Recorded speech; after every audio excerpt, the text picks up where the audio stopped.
اعوذ باللہ السمیع العلیم من الشیطان الرجیم بسم اللہ الرحمن الرحیم۔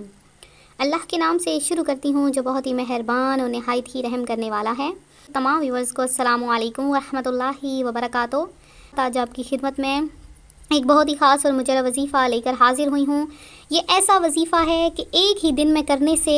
آپ کی ہر دعا ہر حاجت قبول ہو جائے گی۔ یہ ایسا وظیفہ ہے جس کے کرنے سے آپ کی ہر خواہش جو کہ صدیوں سے ادھوری ہے وہ پوری ہو جائے گی۔ جو بھی دعا مانگیں گے اس عمل کی برکت سے، جو میں آج آپ کو اسم اعظم بتاؤں گی، اس کی برکت سے آپ کی ہر حاجت ہر دعا فوری طور پر پڑھتے ہی قبول ہو جائے گی۔ تو جس کسی نے بھی یہ وظیفہ کیا ہے انہوں نے اس بات کا یقین کیا ہے، اپنی آنکھوں سے دیکھا ہے کہ ان کی تمام حاجات پوری ہو رہی ہیں۔ فرمان مصطفیٰ صلی اللہ علیہ وآلہ وسلم ہے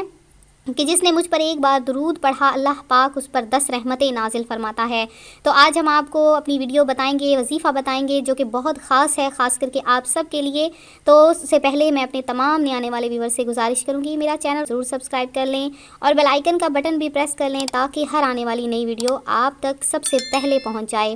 تو ویورز، ہم قرآن و سنت کے لحاظ سے آپ کے لیے اچھے وظائف لاتے ہیں تاکہ آپ لوگ اسے سن سکیں، سمجھ سکیں اور سمجھ کر اسے دوسروں تک بھی پہنچا سکیں۔ جیسے کہ دیکھیں، ہمیں کسی ڈاکٹر سے ہم کسی سے فیض یاب ہوتے ہیں، کسی ڈاکٹر کے پاس جاتے ہیں اور یہ دیکھتے ہیں کہ اس سے ہمیں صحت ملی ہے، اس کی دوائی بہت ہمیں اثر کر رہی ہے، تو ہم لوگ باقی اپنے لوگوں کو بھی بتاتے ہیں، اپنے ملنے جلنے والوں کو، کہ فلاں ڈاکٹر کے پاس جائیں، اس کا علاج بہت اچھا ہے، اس کی دوائی بہت اچھی ہے، وہ بہت اچھا علاج کرتا ہے یا بہت اچھے مشورے دیتا ہے۔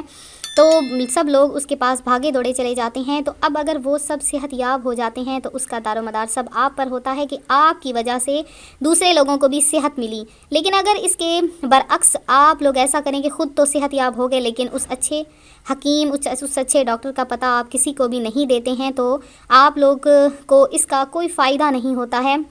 تو دوسروں کے ساتھ بھی اگر نیکی کی جائے تو وہ نیکی ہمارے لیے بہت زیادہ ثواب کا باعث ہوتی ہے۔ اسی طرح سے اگر کوئی میں آپ کو روحانی وظیفہ بتاتی ہوں اور اس روحانی وظیفے کی برکت سے آپ کی زندگی بدلی ہے، آپ کو کچھ حاصل ہوا ہے، تو آپ لوگ اپنے دوسرے بہن بھائیوں کو بھی وہ وظیفہ شیئر کیا کریں تاکہ اس سے ان کو بھی فائدہ پہنچ سکے۔ جو آپ کے بہن بھائی جس خاص مشکل میں ہیں، پریشانی میں ہیں، کوئی خاص بیماری ہے، جسم کی کسی عارضے میں لاحق ہیں، کسی بیماری کا مسئلہ ہے، کچھ بھی ہے، تو وہ یہ وظیفہ کریں۔ اس وظیفے کی یہ ہوگی کہ ان کو اس سے فائدہ ہوگا اور جیسے ہی ان کو فائدہ ہوگا وہ خوشحال ہوں گے تو آپ کو بھی اس کا اجر و ثواب عطا کیا جائے گا۔ تو میں اپنے وظیفے کی طرف آؤں گی، اس سے پہلے میں ایک چھوٹی سی معاشرے میں جو ہمارے بیماری ہے اس کے بارے میں بتاتی چلوں گی تاکہ آپ لوگوں کو کچھ علم دین بھی حاصل ہو جائے۔ علم دین حاصل جب ہم کرتے ہیں تو ہمارے پاس اتنا وقت نہیں ہوتا، ہم دنیا کے کاموں کاجوں میں لگ کر دین کا جو علم ہے وہ حاصل کرنا بھول چکے ہیں۔ بس دنیا کے کاموں میں، دنیا کی دولت میں، دنیا کے مسائل میں الجھے ہوئے ہیں۔ ہمیں نبی پاک علیہ الصلوۃ والسلام پر درود پاک پڑھنے کی فضیلت تو پتہ ہے، لیکن ہم نے اپنی زبان سے کبھی بھی ادا نہیں کیا، ہم نے کبھی بھی درود نہیں پڑھا۔ اور اس کے علاوہ ایک چھوٹا سا میں آپ کو وظیفہ بتاؤں گی کہ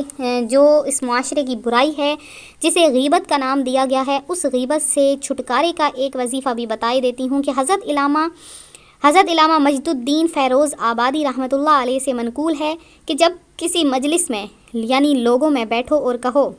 بسم اللہ الرحمن الرحیم وصلی اللہ علی محمد، تو اللہ پاک تم پر ایک فرشتہ مقرر فرما دے گا جو تم کو غیبت سے باز رکھے گا۔ اور جب مجلس سے اٹھو تو کہو بسم اللہ الرحمن الرحیم وصلی اللہ علی محمد، تو فرشتہ لوگوں کو تمہاری غیبت سے باز رکھے گا۔ تو ماں باپ، بہن بھائی، میاں بیوی، ساس بہو، سسر داماد، نند بھاوج، بلکہ اہل خانہ و خاندان نیز، استاد و شاگرد، سیٹ و نوکر، تاجر و گاہک، افسر و مزدور،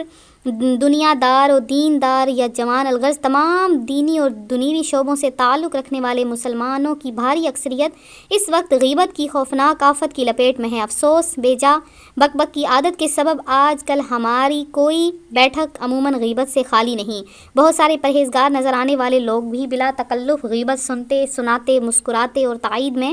سر ہلاتے نظر آتے ہیں۔ چونکہ غیبت بہت زیادہ عام ہے، اس لیے عموماً کسی کی اس طرف توجہ ہی نہیں ہوتی کہ غیبت کرنے والا نیک پرہیزگار نہیں بلکہ فاسق و گنہگار اور عذاب نار کا حقدار ہے۔ قرآن و حدیث اور اقوال بزرگان دین سے منتخب کردہ غیبت کی 20 تباہ کاریوں پر سرسری نظر ڈالنے ضرور چاہیے کہ یہ کیا ہے کہ غیبت ایمان کو کاٹ کر رکھ دیتی ہے، غیبت برے خاتمے کا سبب ہے، بکثرت غیبت کرنے والے کی دعا قبول نہیں ہوتی، غیبت سے نماز روزے کی نورانیت چلی جاتی ہے، غیبت سے نیکیاں برباد ہوتی ہیں، غیبت نیکیوں کو جلا دیتی ہے، غیبت کرنے والا توبہ کر بھی لے تب بھی سب سے آخر میں جنت میں داخل ہوگا۔ الغرض غیبت گناہ کبیرہ، قطعی حرام اور جہنم میں لے جانے والا کام ہے، غیبت زنا سے سخت تر ہے، مسلمانوں کی غیبت کرنے والا سود سے بھی بڑے گناہ میں گرفتار ہے، اور غیبت کو اگر سمندر میں ڈال دیا جائے تو سارا سمندر بدبودار ہو جائے، غیبت کرنے والے کو جہنم میں مردار کھانا پڑے گا۔ غیبت مردہ بھائی کا گوشت کھانے کے مترادف ہے، غیبت کرنے والا عذاب قبر میں گرفتار ہوگا، غیبت کرنے والا تانبے کے ناخنوں سے اپنے چہرے اور سینے کو بار بار چھیل رہا ہوگا، غیبت کرنے والا جہنم کا بندر ہوگا، غیبت کرنے والا جہنم کے کھولتے ہوئے پانی اور آگ کے درمیان موت مانگتا دوڑ رہا ہوگا، اور اس سے جہنمی بھی بیزار ہوں گے، اور غیبت کرنے والا سب سے پہلے جہنم میں جائے گا۔ تو استغفر اللہ، آپ لوگ بھی آج ہی یہ نیت کر لیں کہ آج کے بعد کبھی بھی آپ کی زبان سے غیبت کا کوئی بھی لفظ سرزد نہیں ہوگا، کسی کے بارے میں آپ غیبت نہیں کریں گے۔ تو ہم موضوع سے ہٹے نہیں ہیں، آپ لوگ اگر یہ سمجھتے ہیں کہ موضوع سے ہٹ گئے ہیں، بلکہ ہم نے آپ کو کچھ علم دین کی باتیں بتائی ہیں، اگر یہ میری باتیں کسی کے دل میں اثر کر جائیں تو اس کا اجر آپ کو ہی نہیں مجھے بھی ملے گا۔ تو میں آج جو آپ کے لیے وظیفہ لائی ہوں وہ بس چند کلمات کا وظیفہ ہے، چند لفظوں کا وظیفہ ہے، یہ بس بالکل چھوٹے چھوٹے 5 الفاظ ہیں، اور ان الفاظوں سے کیا ہوگا کہ 3 مرتبہ پڑھنے سے آپ کی ہر حاجت جو آپ کے دل میں ہے، جو صدیوں سے پوری نہیں ہو رہی، پڑھتے ہی پوری ہو جائے گی، اور آپ کی ہر خواہش پوری ہو جائے گی۔ آپ نے کس طرح سے پڑھنا ہے میں آپ کو بتا دیتی ہوں، آپ لوگ پینسل کاپی اپنے سامنے رکھ لیں اور اس کو نوٹ کر لیں کہ یہ وہ کلمات ہیں جن کی وجہ سے ہر دعا قبول ہو جاتی ہے۔ تو آپ نے کیا کرنا ہے کہ دن کے کسی بھی حصے میں کسی بھی نماز کے بعد جب جائے نماز پر بیٹھیں تو جائے نماز پر بیٹھ کر آپ نے ان کلمات کو صرف 3 مرتبہ پڑھنا ہے، اور ان کلمات کے وسیلے سے دعا مانگنی ہے۔ سب سے پہلے آپ نے پڑھنا ہے یا اللہ، یا ہادی، یا نور، یا کریم، یا حفیظ، وصلی اللہ علی النبی الکریم، یا اللہ، یا ہادی، یا نور، یا کریم، یا حفیظ، وصلی اللہ علی النبی الکریم۔ پھر سے سن لیجئے، یا اللہ، یا ہادی، یا نور، یا کریم،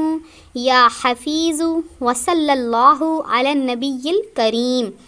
یہ آپ نے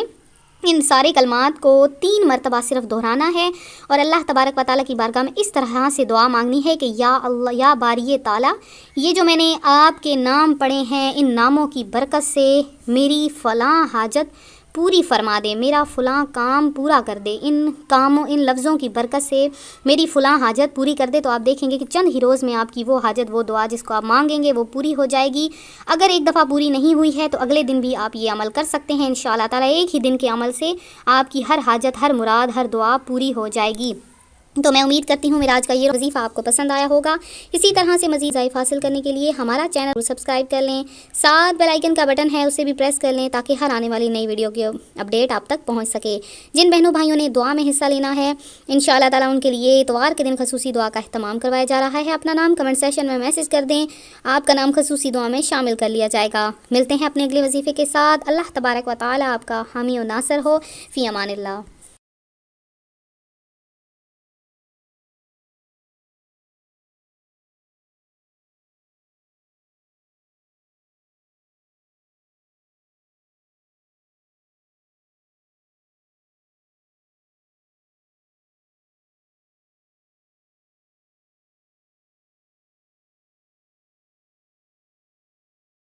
وظیفہ آپ کو پسند آیا ہوگا۔ اسی طرح سے مزید وظائف حاصل کرنے کے لیے ہمارا چینل ضرور سبسکرائب کر لیں، بیل آئیکن کا بٹن بھی پریس کر لیں تاکہ جو بھی نئی ویڈیو اپلوڈ ہو آپ تک بآسانی اس کا نوٹیفیکیشن پہنچتا رہے۔ تو ویورز، جن بہنوں بھائیوں نے دعا میں حصہ لینا ہے ضرور کمنٹ میں اپنا نام میسج کر دیں، آپ کا نام دعا میں شامل کر لیا جائے گا۔ ملتے ہیں اپنے اگلے وظیفے کے ساتھ، اپنی دعا میں یاد رکھیے گا، اپنا خیال رکھیے گا۔ فی امان اللہ۔